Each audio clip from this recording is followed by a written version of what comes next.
All right, so picture this scene for a moment. Your mind is like a wild horse. And I'm not talking about a gentle pony you might see at a petting zoo. I'm talking about a seriously wild, untamed stallion. This horse has never seen a saddle, never felt a gentle hand, never learned the meaning of whoa. It's kicking its powerful legs in every direction, galloping at full speed through rocky terrain, knocking over fences, trampling flowers, and basically causing beautiful chaos wherever it goes. That's your mind on any given Tuesday morning, right? Maybe even right now as you're listening to this. Oh my goodness, exactly. And you know, it's funny, we all pretend like this isn't happening. Like, have you ever actually tried to sit completely still for just 5 minutes, not scrolling, not fidgeting, not doing anything, and attempted to think about absolutely nothing? It's hilarious what happens. Boom. Within 30 seconds, your brain is like a Netflix playlist on shuffle. Suddenly, you're vividly remembering that super embarrassing thing you said at Sarah's birthday party 5 years ago. Then you're wondering if aliens are actually real and what they think about our fashion choices. And then, oh wait, now you're mentally rehearsing this incredibly detailed argument you might have with your neighbor about their music being too loud. Classic wild horse behavior, galloping from memory lane to conspiracy theories to imaginary confrontations. Yes! It's like your mind has this internal GPS that's completely broken.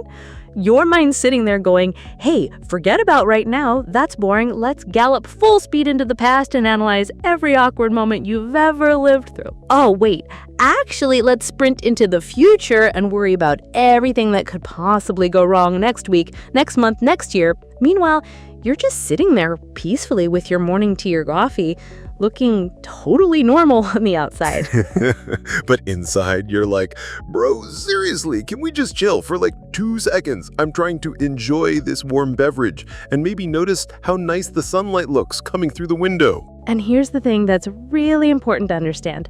That wild horse, your magnificent, complex, creative mind, isn't bad. It's not broken. It's not something you need to feel ashamed about or try to eliminate completely. Your mind is actually incredibly powerful, breathtakingly beautiful, and more capable than any supercomputer ever created.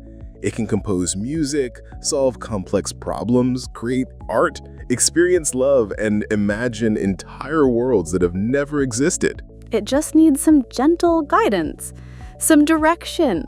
A patient, kind writer who understands how to work with its natural energy rather than against it. Some basic training that respects its wild nature while teaching it when to run and when to rest. Otherwise, every single time something stressful happens in your life, which, let's be honest, is pretty much daily, it'll drag you through the mud, leave you exhausted, and make you feel like you're not in control of your own experience. Oh, absolutely. Have you ever noticed how when your mind is in full wild horse mode, even the teeniest, most manageable problem suddenly feels like the end of the world? Like you get one slightly concerned email from your boss.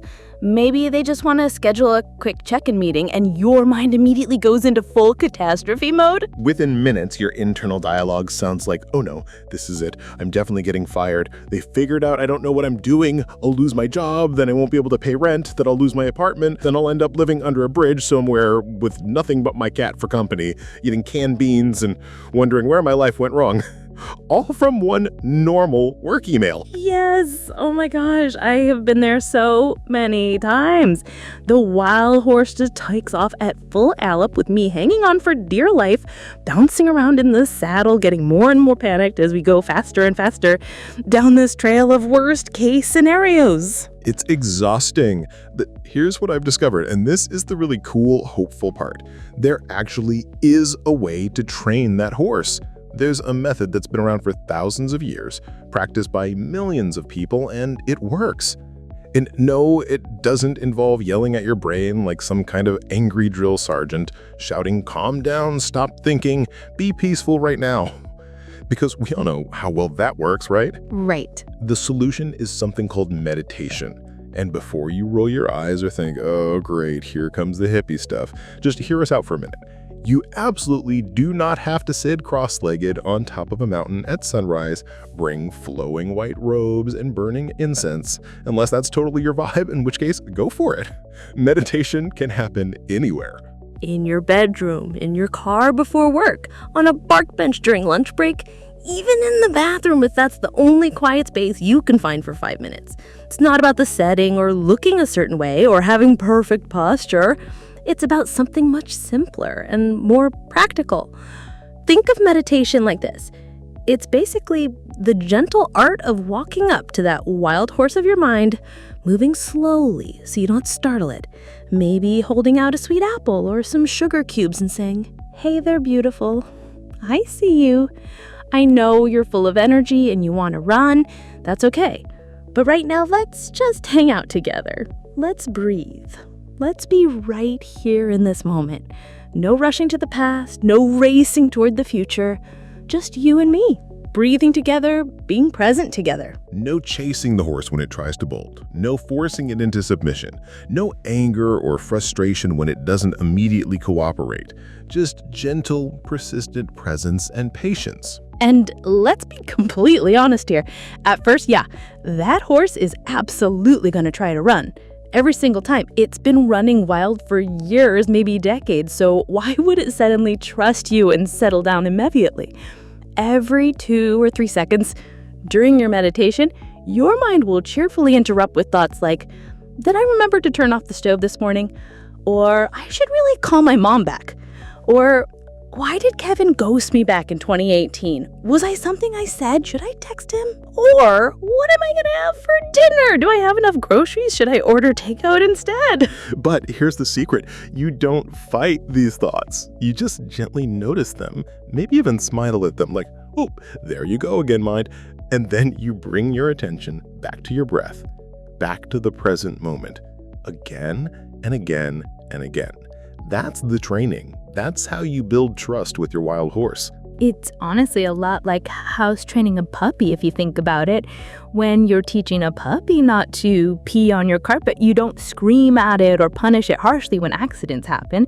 You just consistently, patiently redirect it to the right place, reward it when it gets it right, and clean up the messes without making a huge drama out of it.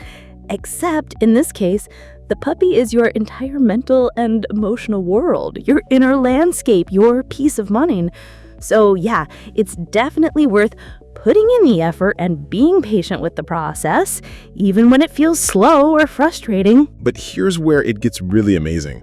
Once your horse mind starts to trust you, once it begins to learn through experience that it doesn't need to be in constant panic mode, that the world isn't always dangerous, that it's safe to slow down sometimes, that's when the magic happens. You can actually ride that horse. You can guide it where you want to go. You become the conscious leader of your own thoughts, instead of feeling like you're constantly being dragged around by them, reacting to every single stimulus, emotion, or random thought that pops up. You start to have choice in how you respond to life's challenges. And when that shift happens, and it really does happen with consistent practice, life starts to feel genuinely different in the most wonderful way. You're not automatically reacting to every little trigger that used to set you off. When someone cuts you off in traffic, instead of spending the next 20 minutes fuming and creating elaborate revenge fantasies, you just think, that person must be having a rough day. And you move on. You feel more grounded in your own center, more stable when life gets stormy. You can actually listen to other people without constantly planning what you're going to say next. You sleep better because your mind isn't racing through tomorrow's to-do list at 2 a.m. You're more creative because you're not constantly distracted. You're just more authentically you, more present to your own life. And honestly, friends, in this incredibly loud, overstimulating, scroll until you lose your soul kind of world that we're all living in, being able to sit peacefully with yourself, even for just a few minutes each day, is like having a legitimate superpower.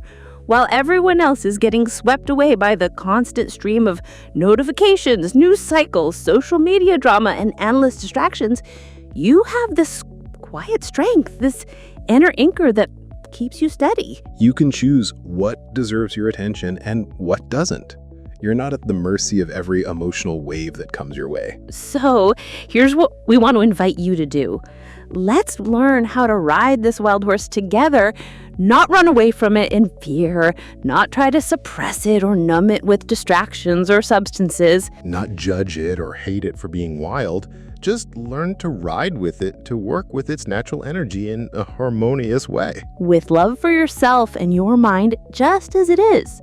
With the gentle rhythm of conscious breathing. With kind, patient awareness that doesn't demand perfection, but celebrates every small moment of presence and peace. So stay with us because right after we finish this conversation, we've got a specially designed guided meditation waiting just for you.